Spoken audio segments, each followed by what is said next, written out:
The Texas Longhorns are entering one of the most important seasons in recent program history, but before they can chase championships, they first had to survive one of the biggest roster overhauls college football has seen in years.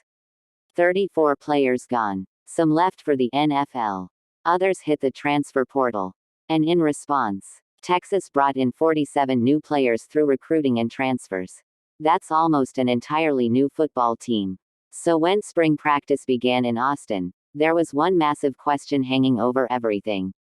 Can Steve Sarkisian rebuild this roster fast enough to keep Texas in the national title conversation? Now that spring camp is officially over, we finally have some answers. But we also have some serious concerns that still haven't been solved. And honestly, that's what makes this Longhorns team so fascinating heading into 2026. The biggest answer Texas found this spring may have come on defense. Last season, the Longhorns lost two emotional leaders in linebacker Anthony Hill Jr. and safety Michael Taffa.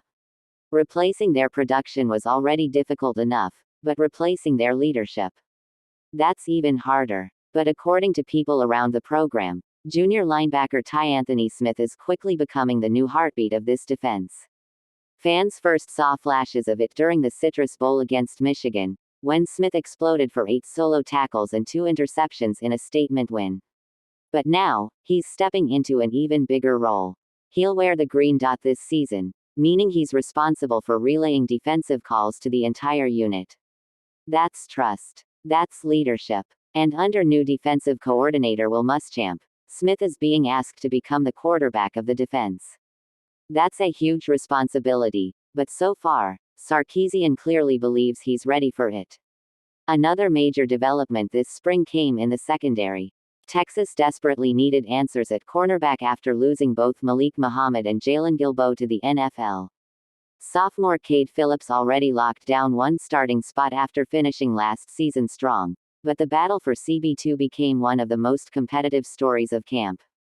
And surprisingly, it wasn't a returning player who stole the spotlight.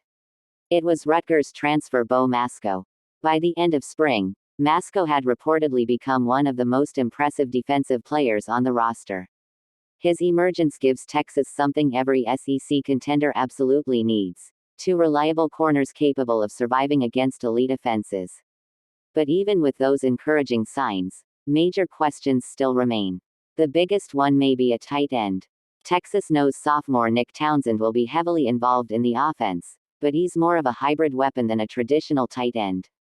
So who becomes TE1 in Sarkisian's system? Right now, it's a fierce battle between Spencer Shannon and Michigan State transfer Michael Masunas. Coaches love Masuna's experience and physicality, but Shannon reportedly made huge strides during spring camp. At this point, nobody truly knows who wins the job. And then there's the defensive line. For years, Texas has been loaded with NFL-level interior defensive linemen. But this season feels different. There's talent everywhere, yet no clear identity.